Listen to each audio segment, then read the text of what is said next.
Welcome to the Analytical Rewired. I'm your host, Jennifer White, CEO of the MJW Group. And today I have a very special guest with me, Keith Cannonburg. How are you, Keith?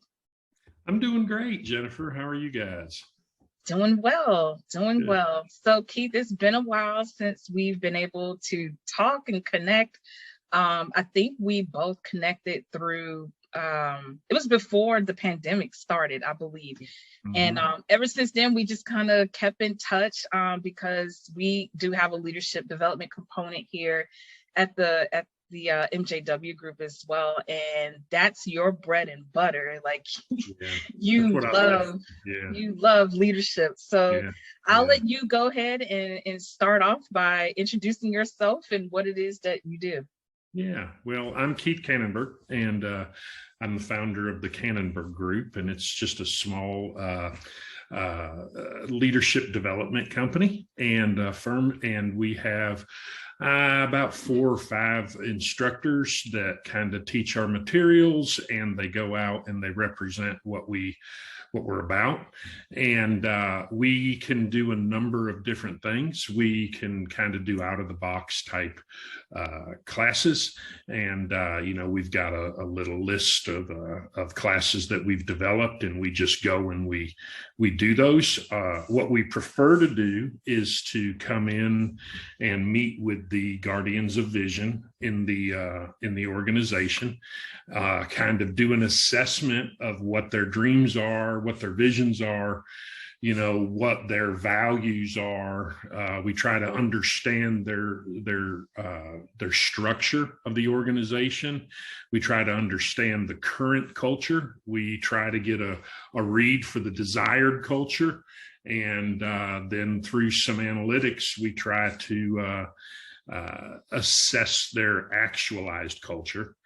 And then we go and develop a unique leadership styling that fits that particular organization and equips them to get them to the point that they'd like to see their company arrive at. So we bring this, what we call our kind of catchphrase is your unique leadership brand. We develop that. And then we bring coursework to teach all the existing leaders, the up and coming leaders. And then we develop off from the back end of that, we developed onboarding coursework as you bring people in. And then we also develop recertification stuff. And the purpose for that is to just make sure that we're perpetuating the brand. We're not just coming in with some suit du jour, type leadership thing. I mean, and I think that's what a lot of people do. They sit around and they go, you know what, we need to get some leadership training here, right? And then they get online and they Google leadership training, and then, here's one, let's put our people through that. And then, you bring people in and you give them this 4-hour course. And then 6 months later, you're like, we got to get our people some, and then you go and find a totally different course and you bring it to them. I think that just develops what I like to call,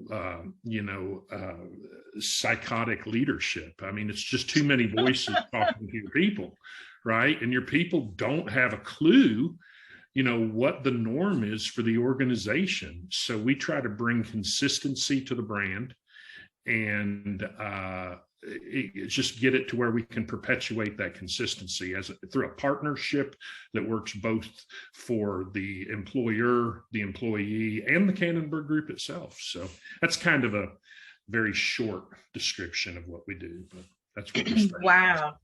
I mean, geez, I wrote down a couple things already based off of what you said, but I guess first off, Keith, where are you located? Where can people, find you? Yeah, we are located a little bit north of Charlotte in a little community called Kannapolis. Some of you might be familiar with that.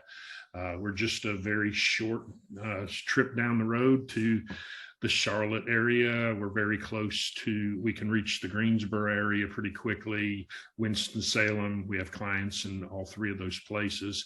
And, because we have a couple of different, people that teach our curriculum, we have people that are planted in some of those areas as well. And we do offer some Hispanic, outreach as well. We have some people that are Spanish speaking instructors, and we've converted some of our classes over into the Spanish language, and that's been working really well for us as well. Okay. So that's where we're at. Mm-hmm. Yeah. And I think if I remember, I know we connected before the pandemic, but I'm trying to remember how we connected. I know it was on LinkedIn, because usually that's where I'm at I think all the time. I was out trying to brand my business a little bit, trying to get on LinkedIn and get my name out there. And you guys were doing some of the similar stuff. And I don't know how it was, but we started liking each other's posts and kind of bantering back and forth. And we had a couple meetings, and you were telling me about your husband. And I was like, I think I'd like that guy, and we set up a meeting, and he got on board, and we talked, and he and I have a lot in common. He loves leadership too. And wrote a phenomenal book, by the way. You guys should get his book. And we just kind of have stayed in touch throughout we were planning on doing a lot of work together, and then the pandemic hit, and that threw everybody for a loop. So we've all had to reinvent ourselves, figure out who we are, right? And now we're on the other side of that, feeling really good about what the future holds. Yep. And we're going to be reaching out soon, because we've grown a team now, like a bigger team.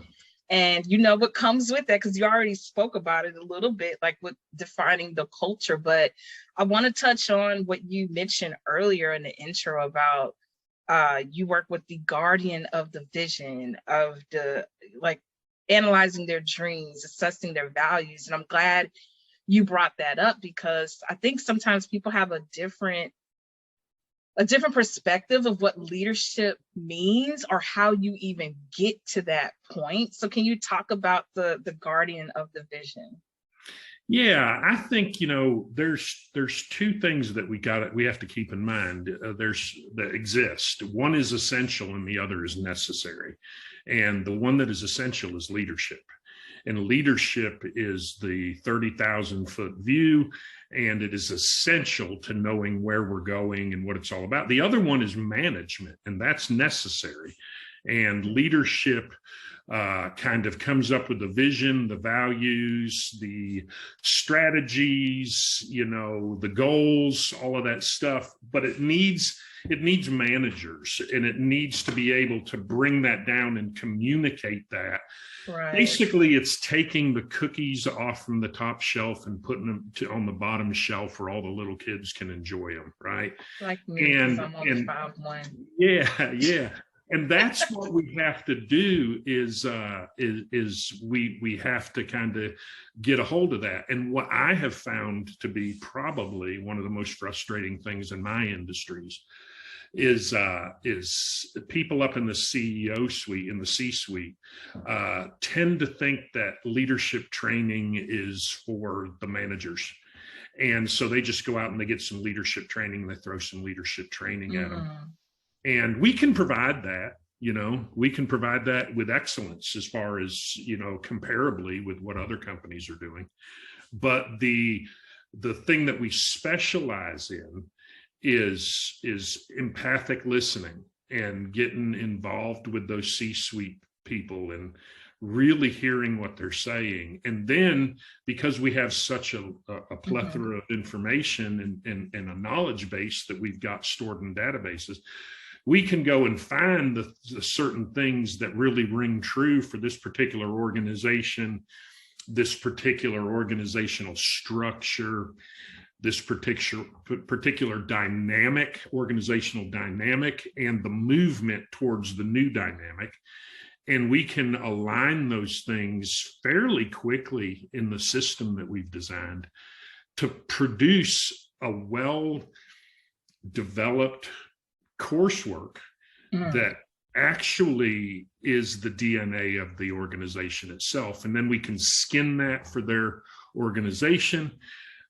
We can come up with a plethora of different delivery vehicles for the information, and kind of take the vision and help bring the cookies from the top shelf to the bottom shelf in a place where the kids can get that continually and perpetually.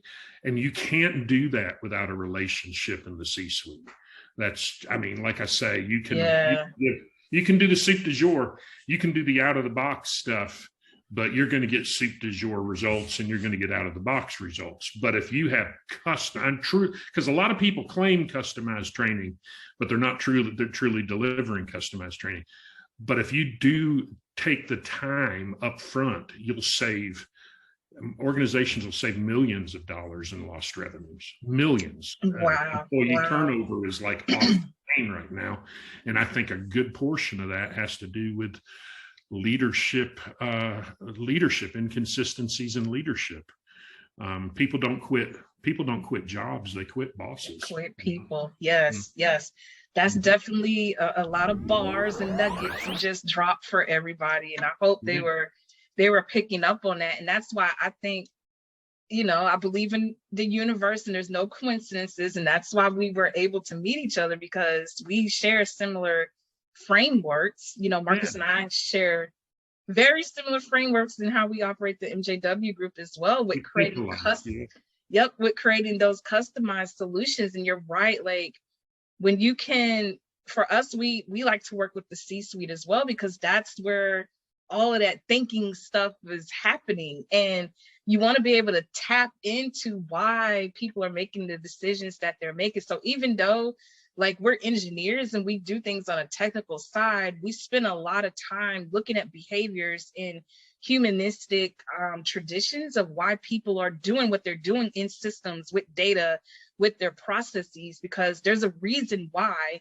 your brand is the way it is. There's a reason why the culture is the way that it is. So I'm glad you tapped in and touched on that subject, because it always starts here. Like everything. Rare is it starting at the bottom. And I cannot understand for the life of me why somebody would want to entrust things like leadership development, supply chain, all the stuff that you guys do, why you would just want to blindly entrust that to somebody hands off. I mean, if I truly cared about my organization, right, I would want my leadership to be at the ground level, right? And I think that a lot of C-suite executives are kind of like, I don't need the leadership training. No, that's not what we're actually doing. We're not coming in there and saying, hey, we want to come in here and teach you how to lead. We want to respect you for what you are. What we want to do is glean from you what your passions are, what your values are, what your vision is, and then produce coursework so that we can replicate you down the chain. And that's, to me, I couldn't imagine just taking out of the box stuff and just hoping it flies. Yep. No cookie cutter over here either. Yeah. I love it. So let's dive a little bit backwards here. What got you interested in leadership, Keith? Like how did you arrive where you are now? What was the journey like? Well, I guess just kind of to be truthful with you, I think it comes from a lifetime of mistakes, right? So I don't know who said it. I'm stealing this from some other company. Somebody else said this, but they said the average leader is promoted to leadership at about 35 to 36 years old. And he or she the average leader doesn't necessarily get their first leadership course until they're about 45 years old. So there's about 10 years right there where we as leaders make some pretty horrible mistakes. And those horrible mistakes cost our organizations millions of dollars. People leaving, the whole rehire process. I mean, if you got somebody that's an upper level manager or an upper level leader and he or she quits, it's going to take you about 3 to 4 times their yearly salary just to replace them with a person who's just as functional as they were when they left. By the time you go through all the different hires you make that didn't work, and then you finally bring somebody in, and then the time you get them up and running and get them to the point where they're actually productive, you're going to spend. So if you had somebody that was making $70,000 a year, it might take you $210,000, $280,000 before you ever fully replace that person. Wow. Right. And you start thinking about that and you look at your own history, and I look at my own history, and yeah, I've had people quit. I've had people leave. I look back on it and I'd think, there was something wrong with them. There was something wrong with them. But as I've grown as a leader, I'd go, you know what? It wasn't all them. It had a lot to do with me. And so that caused me to just get a desire to learn more. And, and I think as you grow older, you grow more humble. Would that be a fair statement? A proper way to say it? And I'm not saying I'm a humble guy, right? That would be a little prideful, but I would say that I've learned humility, right? Yes. And out of that humility, I've learned that, I just can't accept the way I was. I have to constantly better myself. And because I've spent my entire life trying to better myself, I've been able to glean from all the teachers that taught me. And I've compiled stuff. Not all of my stuff is original. It's more of a compilation. I throw some original stuff in there, but most of it's a compilation of the things I've learned over the decades, right? So I just want to pass this on. I'm at the point in my life where I don't want to, I'm not looking for a job to go, become the CEO of a corporation. I've got my own corporation, right? I've got my own. But what I want to do is I want to pass on to these, I don't want to say younger people because I don't want to patronize anybody, but I want to be able to pass some of what I've gleaned onto the new generation that's coming up. And there's a great generation that's coming up behind us. Yay. They're awesome.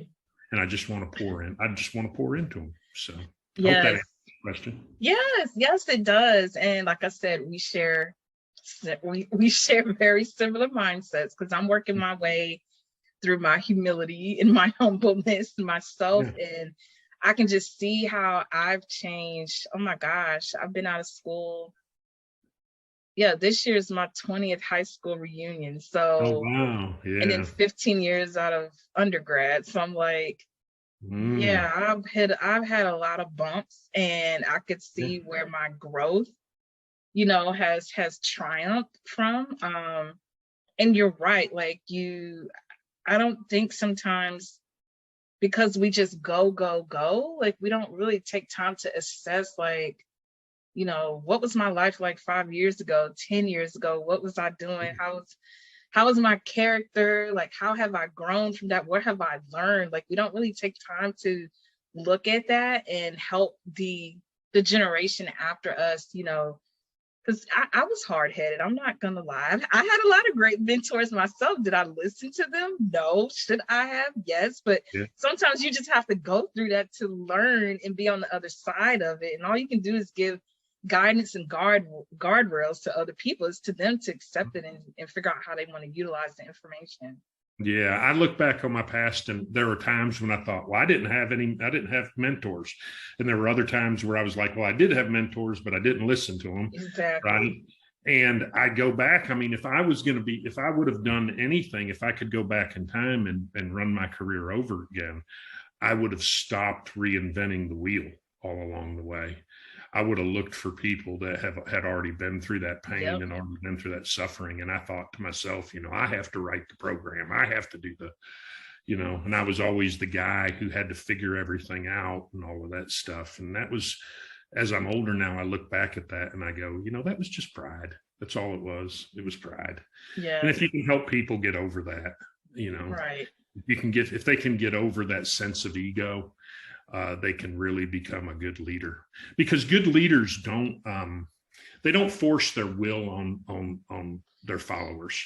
They pull will out of their followers, right? Yes. So a good leader doesn't try to push themselves. They try to pull something valuable out of these people and then empower them and enable them to work that process and bring about innovation. And then, you know, you're just a part of that innovation that they brought forth. You just help them find it, you know.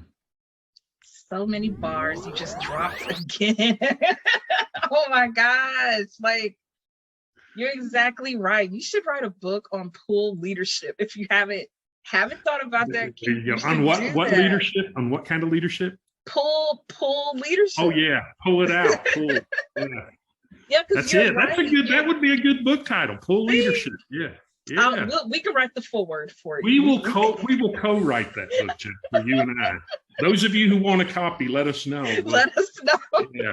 We'll You're exactly right. Because when I think about oh gosh, I like to tell people I'm like 6.5 years old now, because I had to start reprogramming my mind the way that you're saying. This happened for me about 6 years ago when I started realizing who I was and who I didn't want to be and how I had to transform my own self. And back then I started listening to Jim Rohn. Like, he's one of my biggest mentors in my life still to this day. And mentors don't have to be alive, everyone. I mean, they could be their books and their tapings and all of those that they leave behind for us. Those are our bars and they're always there for us. Yeah, they're always there for us. And for him, like, and I have it on my vision board over here, like, you are the average of the 5 people you spend the most time with. So like you're saying, if I would have known that, I learned that around age 33. If I would have known that 10 years prior, yeah, I would have found the person that I wanted to be like or aspired to be like to get to where I wanted to go a lot faster. Mm-hmm. But I didn't learn that until I was around like 30, 33 years old. And now here we are like 6 years later, and I'm like, okay, I can see it now. It's working. But what if I would have known that at 23? You know what I mean? You know, you say something that's interesting, which kind of, I liken it, I bring it back to leadership development. And it's that not only do you have to change, but your environment has to change, right? Sure. So you are a product of your environment. When you said you're the average of your 5 people that you hang around with, that is so true, right? But who you were when you were hanging around 5 different people was a different environment. It's just like an organizational culture. It's like an organizational structure. You know, it's organizational dynamics. When you come into an organization, you don't just change the person.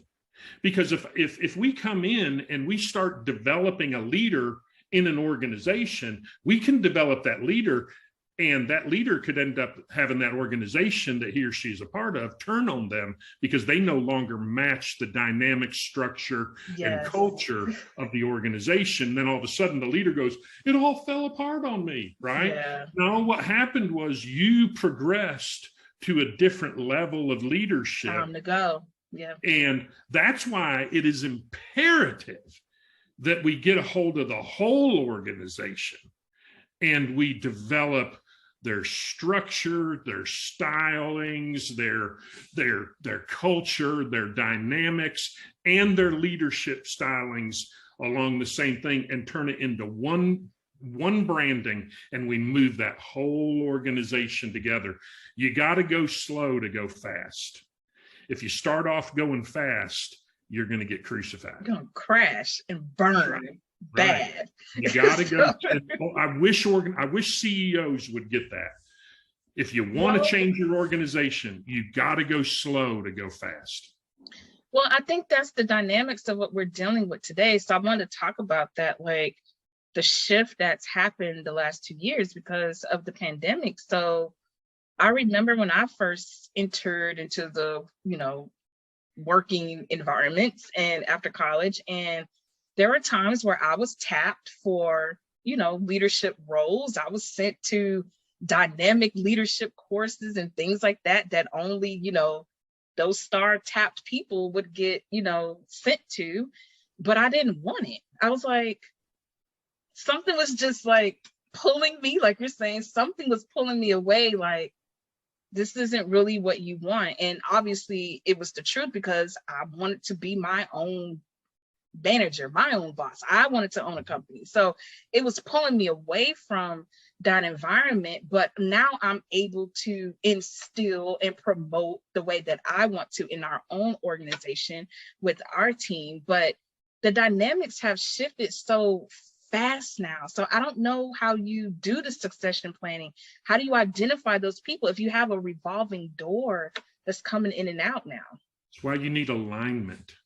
That's why alignment is so necessary. You know, I was teaching a class the other day, and a guy had mentioned an organization that he used to work for, and it was a big name organization, Fortune 500 company, right? And he was now working for a company that was having some problems, right? And I asked him, I said, what was it like working for that particular organization? He said, well, I tell you, he said, you came in there, you didn't just get hired. You came in there was 400 or 500 people in the room. They were telling you about what you need to do. You took tests, you did all that. They'd end up pulling 100 people, offer 100 people a job. You were like, I accomplished something. You know, you went through huge training. Everything was done a certain way. Everything was branded, you know, everything. And I said, was that a good place to work? He said, oh yeah, he said, that was a phenomenal place to work. That was really good. I said, what's the difference between the place you work now and the place where in that place? And he said, the culture. He said the culture was the thing. And that company had everything aligned. You know, I mean, you never lost sight of where you were inside that company. Mm-hmm. But in most companies today, the employees lose sight of where they are. And then it, like, as in your case, you get one employee that develops quicker than his or her organization. You can't keep a round peg in a square hole, right? It's eventually going to be forced out of that square hole. Right. And it's about finding alignment. And when you find alignment is when you find happiness. When you find alignment is when you find success. And when the bottom line is really, really bolstered up is through alignment. Mm-hmm. You're right. It took a while for us to find our purpose. And it's weird because Marcus and I are both type A people. So I don't even know how we found each other, but we did. But yeah, it took a while to find that purpose because we were both in those environments. We were both change agents, and we set out with great intentions, but it wasn't always well received. And now hearing what you're saying, it makes sense because we just weren't in alignment, even though what we thought we were helping to bring about the change that was needed, but maybe we went too fast. Maybe we didn't get all of the buy-in that we needed. So we need to. I'm sure you did. And I'm sure, like, here's the thing is that there are no good guys. There are no bad guys. There's only you and me, and we both disagree, as the old song goes, right? Yeah. And that's the way it is in organizations. And sometimes the organization says, this is the way we're going to go. And that's the way they're going to go. And they need to find the square pegs to fit in the square holes. Right. Right. But if I develop as an individual, if I'm in a position and I'm given the authority and empowered to be able to move about a change initiative, I can possibly move about a change initiative, but you're not necessarily always empowered to move about a change initiative. You might be a lower level employee and you're like, hey guys, follow me. And they're not following. That doesn't mean you're a bad leader. It just means that you're not aligned. Correct. It's really important to align. Yes. Really important to align. Alignment brings peace. You know, it's a powerful thing. I love that. What are some of the pros and cons you're seeing nowadays in the leadership industry? Because it's definitely changed. Like I mentioned Jim Rohn. Like I learned from Jim Rohn and Zig Ziglar and Les Brown, and now that looks different. How Tony Robbins is doing leadership, and Mel Robbins, and I mean Brian Tracy, and who else is out here these days? So yeah, well, I think culture is changing around us, not just in our organizations. You know, I mean, organizations are microcosms of the greater macro Yeah. culture that's around us. And we're moving towards a more global mindset. Like it, lump it, or bump it, or jump it. I don't know, but it's going that way, right? And we are going global, and we've got mindsets that are different levels towards, and different viewpoints towards this global mindset, and organizations are changing to accommodate the chaos that is coming down the pike. And I read a book one time by a Harvard professor named Meg Wheatley, and she talked about leadership in the new science. It's a phenomenal book. If you want to destroy a few brain cells trying to figure it out, it's really over the top, but it is a phenomenal book. And she does this illustration. She said she was on vacation from Harvard, and she didn't want to think about leadership, and she liked the West, and she was out horseback riding, I think she said in Utah, and she came across a creek. And so she climbed off her horse, and she took off her cowboy boots, stuck her feet in the creek. And she thought to myself, I don't want to think about leadership. I just want to be on vacation. But she said, I couldn't get my mind off of it. She said, as I looked down and I saw the dust swirling around in the water, she said, I looked up the stream, and there was a bunch of sticks and rocks tumbling towards me. And she said, I looked downstream, and I can see what came past here a few weeks ago, and it was all downstream. She said, I looked across the creek, and there was an old high water mark over there. She said, I looked on the other side, and there was a moose hiding behind a tree. And like he thought he could hide behind that tree. And she was kind of like, it dawned on me, this creek or river will never be the same. It is what it is right now. And if I want to capture it, I better take a picture, right? And she said, that's the way business is. And that's the way leaders have to learn to be nowadays. Leaders have to be able to see what's coming down the stream, because there's chaos every time you turn around. Yeah. I mean, perfect example of that is, COVID. What did COVID do? COVID shook our world, right? And the thing is, some people just curled up in a ball and died. It was a total reset. Others of us said, oh my gosh, we have got to adapt. And some of them were more prepared to adapt. Right. Mm-hmm. They've been looking up the river longer. Right. And they were more prepared. They were more agile. They adapted rather quickly. And you saw certain companies like Amazon and Zoom and all these other companies, that were like, boom. I mean, Jeff Bezos made more money during COVID than you can possibly even imagine. Right. He was totally prepared to deal with COVID, and when nobody else was. And I think that's what we have to do. I think we have to understand that everything is consistently changing. Yes. And what got you here won't get you there. And what gets you there won't get you to the next plateau. No. And you've got to constantly be looking down the stream. I mean, we've gone from,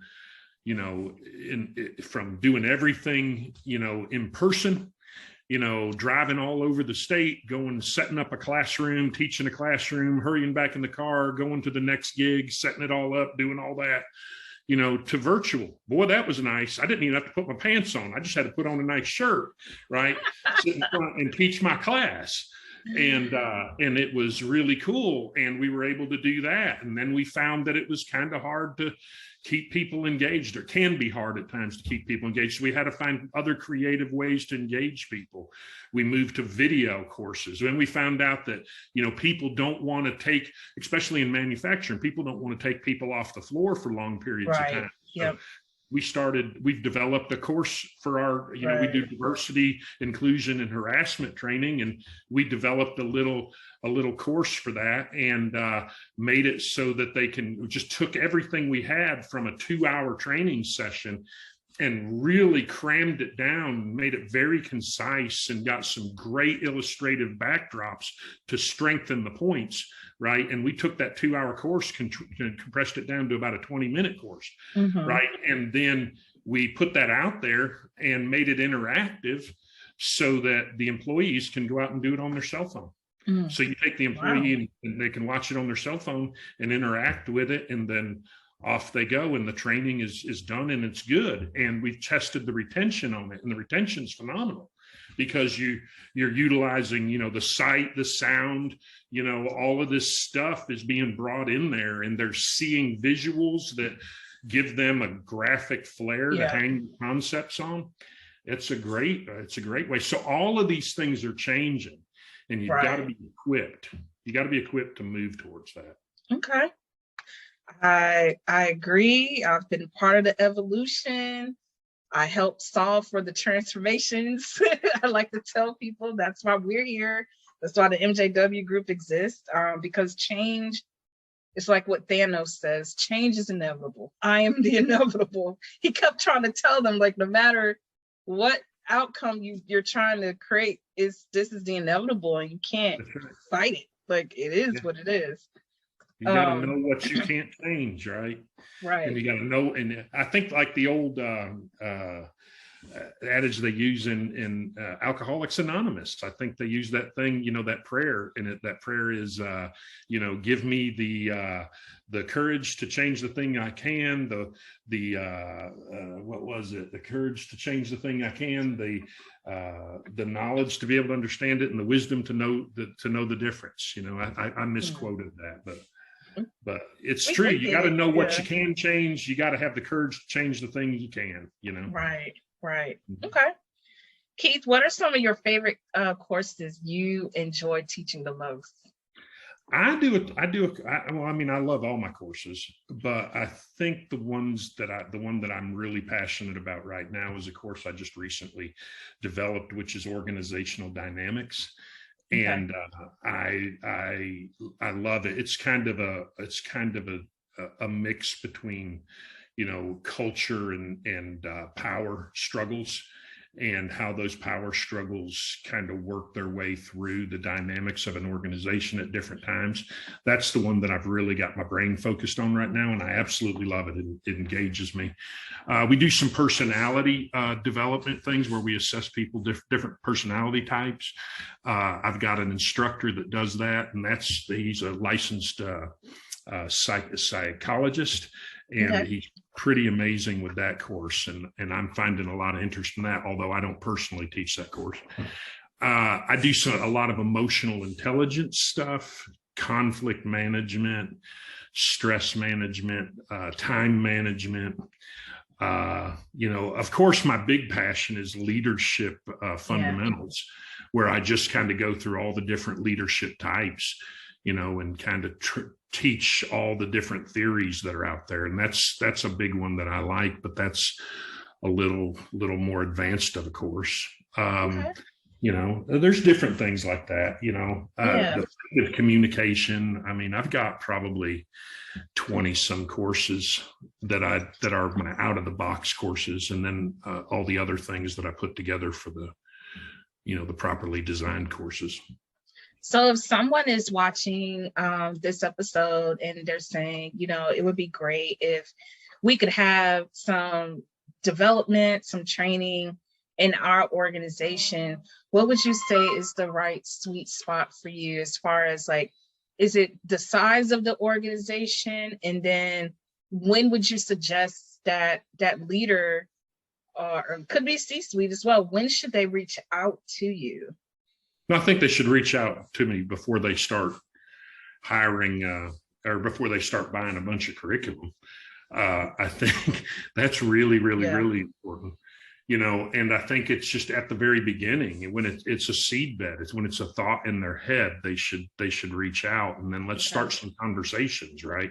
Yeah. I generally started out with a little bit of a consultation, which is just basically a conversation to get a feel for them and what their desire is. And like, if you say what size organization and all that, I think that comes out of the conversation. One thing I pride myself on is the ability to tell people, no, that's way too big for me. That's out of my scope. I can't touch that. And I can refer that out to very large firms, that are very, very, very expensive. But in some instances, I can actually handle fairly large organizations. It just depends on the delivery methods that they want to utilize, right? And the long-term scope. The other thing that's nice is I use contract labor myself, so I've got a pretty good network of people that are capable of teaching my curriculum. So I can pull from that because everything is custom designed, but I will say there is nothing too small. I mean, if you've got people that you want to teach leadership to, we're not going to look at you and go, you're too small. And it's surprising how large we can actually go, but we will. There will be a limit. It just depends on what they want and the deliverables they expect. Mm-hmm. All right. What would you say are 1 to 2 things you've had to totally rewire or change about your business since you started it? I would say it's how you deliver, and how you just, we just had to be more accommodating. Mm-hmm.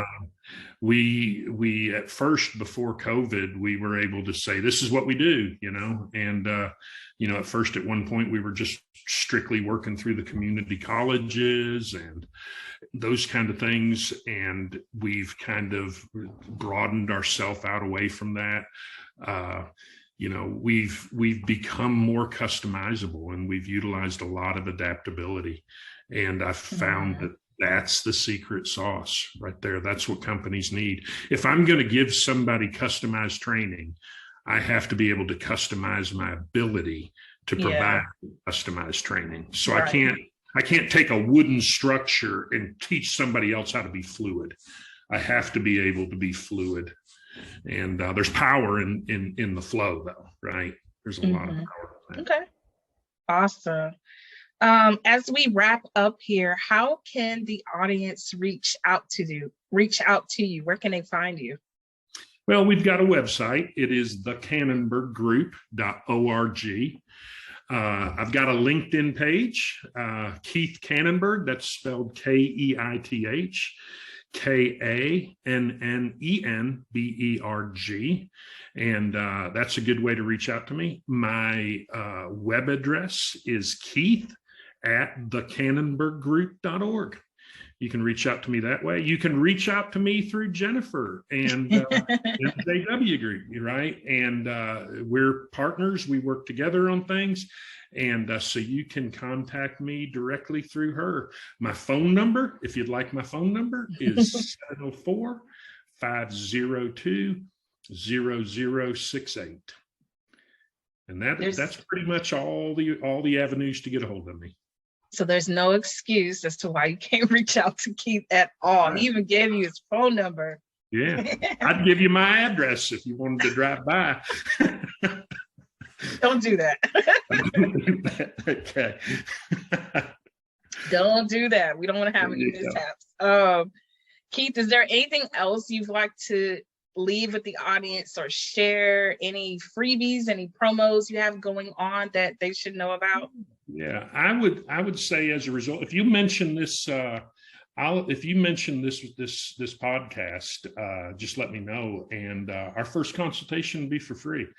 I'll do a complete free first consultation for you, and that can be very profitable and very eye-opening too. Just sitting down and having that conversation. So by all means, it'll be great. There you have it. Mention the Analytical Rewired, and you'll get a free first consultation with the Kannenberg Group. So, Keith, I really enjoyed our conversation today. I hope you did too. I wrote a lot.